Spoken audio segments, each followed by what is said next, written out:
یہ پڑھے لکھے بچے، یہ تربیت یافتہ بچے ہمارا نام روشن کریں گے، بینک بیلنس جائیداد پراپرٹیاں ہمارا نام روشن نہیں کریں گے۔ دیکھو صحابہ کرام جب دنیا سے جاتے تھے نا، بڑے بڑے کارنامے چھوڑ کر کے جاتے، بڑی بڑی خدمتیں چھوڑ کر کے جاتے۔ ہم کیا چھوڑ کر کے جائیں گے؟ یہ اولاد جو نالائق ہے، بینک بیلنس جائیداد پراپرٹیاں، زمین، سونے چاندی۔ آج ہماری آپ کی سوچ ہے کہ بھیا گھر میں لڑکیاں ہوئی ہیں تو چلو دنیا بھر کی اسکیمیں چل رہی ہیں، LIC جمع کروا دو، شیو کنیا میں کچھ کھاتے کھلوا دو، اور یہ اتنا بینک بیلنس کر دو تاکہ کل ہماری بچی جب بڑی ہوگی، اس کی شادی کا وقت آئے گا تو ایک بیگ ہمیں 10-15 لاکھ روپیہ مل جائے گا، اور اس طرح آسانی کے ساتھ ہم اس کی شادی کر دیں گے۔ یعنی جہیز، جیسے گھر میں بچی پیدا ہوتی نا، ہماری سوچ جہیز جمع کرنے کی بن جاتی ہے۔ لیکن ہم کبھی نہیں سوچتے ہیں کہ یار یہ ہماری بچی آج اگر گھر میں پیدا ہوئی ہے، یہ اللہ کی رحمت آئی ہے، تو یار اس کی تعلیم و تربیت کا بہتر انتظام کیا جائے، اس کو صحیح سے اعلیٰ ایجوکیشن دیا جائے، اس کو قرآن حدیث سمجھایا جائے، اس کو اللہ رسول سکھایا جائے، اور اس بچی کی بہترین تربیت کر کے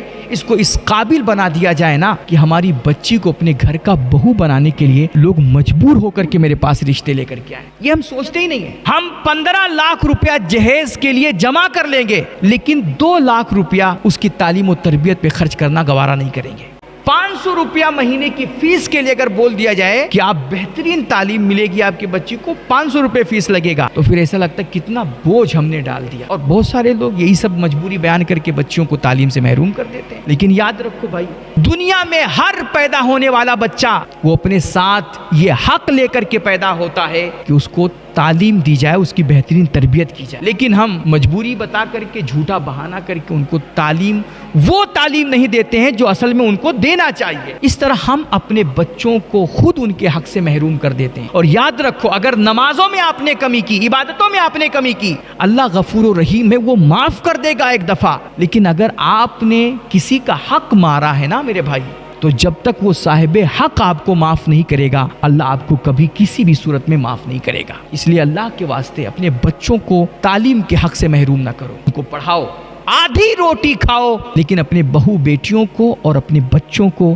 بہترین طریقے سے پڑھاؤ، ان کی صحیح تربیت کرو۔ حضرت سیدنا عمر فاروق اعظم فرمایا کرتے تھے کہ تم اپنے بچوں کے لاڈ کے لیے، ان کی خواہشیں پوری کرنے کے لیے دنیا کی ہر چیز لا کر کے دیتے ہو، اپنے استطاعت کے مطابق۔ وہ موبائل مانگتا ہے موبائل دے دیتے ہو، گاڑی مانگتا ہے گاڑی دے دیتے ہو، کھلونے مانگتا ہے کھلونے لا دیتے ہو، کپڑے مانگتا ہے کپڑے لا دیتے ہو، سب کچھ لا کر کے دیتے ہو۔ لیکن یہ ساری چیزیں جو آپ لا کر کے دیتے ہو، نہ موبائل ہو، گاڑی ہو، کپڑا ہو، کھلونا ہو، کوئی بھی چیز ہو، یہ سب ایک وقت تک فائدہ پہنچاتی ہیں، اور پھر بچوں کا بھی دل اس سے بھر جاتا ہے، وہ اس کو توڑ پھوڑ کر کے خراب کر دیتے ہیں۔ یہ ساری چیزیں ختم ہو جانے والی، مٹنے والی ہیں۔ اس لیے آپ فرماتے تھے کہ انسان اپنی اولاد کو سب سے بہترین جو تحفہ دیتا ہے نا، وہ نہ گاڑی ہے، نہ موبائل ہے، نہ کھلونا ہے، نہ کپڑا ہے، نہ اور کوئی چیز ہے۔ آپ فرماتے تھے سب سے بہترین تحفہ تعلیم ہے اور تربیت ہے، اور وہ ادب ہے جو وہ اپنے بچوں کو سکھاتا ہے۔ ادب ایسی چیز ہے، تربیت ایسی چیز ہے کہ ہمارا آپ کا بچہ کہیں بھی رہے گا نا، تو اس تربیت اور ادب کے ذریعے سے وہ ہمارا نام ہر جگہ روشن کرے گا۔ ورنہ آپ چاہے ساری دنیا کے خزانے لا کر کے اپنے بچوں کے قدم میں ڈال دو، تو کل قیامت کے دن یہ بچے ہماری طرف منہ نہیں کریں گے، یہ بھاگ جائیں گے۔ لیکن اگر آج ہم نے ان کو دنیا میں دین کی صحیح تعلیم دے دی، اللہ رسول ان کو سمجھا دیا، اور قرآن صحیح سے پڑھا دیا، تو خدا کی قسم کل یہی ہمارے بچے حشر کے میدان میں ہمیں ڈھونڈیں گے، تاکہ ہم اپنے ماں باپ کے سر پہ تاج فخر سجا سکیں اور اللہ سے انہیں بہتر انعام اور بدلہ دلا سکیں۔ خود ہمارے نبی فرماتے ہیں کہ جو اپنے بچے کو حافظ قرآن بناتا ہے، قرآن کی صحیح تعلیم اور تربیت دیتا ہے، عالم بناتا ہے، کل قیامت کے دن ساری دنیا جب کھڑی ہوگی نا، بڑے بڑے انبیاء، اولیاء، پیغمبران اعظام ہوں گے، ان کے جھرمٹ میں اللہ کریم حافظ قرآن اور عالم دین کے والدین کو ساری دنیا کے سامنے بلا کر کے ان کو عزت کا تاج پہنائے گا۔ اور حدیث پاک میں آیا کہ ان کے تاج پہ ایک موتی لگا ہوگا، اس موتی سے ایسا نور پھوٹ رہا ہوگا، ایسی روشنی پھوٹ رہی ہوگی کہ اس روشنی کے سامنے سورج کی روشنی بھی ماند پڑ جائے گی۔ اس طرح اللہ ماں باپ کو، جن کے بچے پڑھے لکھے ہوں گے،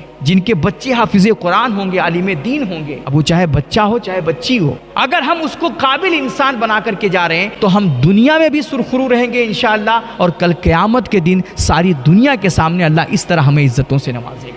اگر آپ لکھا رہی ہیں تو کچھ لکھیے، 2-4 لائن لکھیے. اگر آپ بولنا جانتے ہیں تو بولیے. اگر آپ کے پاس علم ہے تو لوگوں کو بانٹیے، وہ پڑھائیے.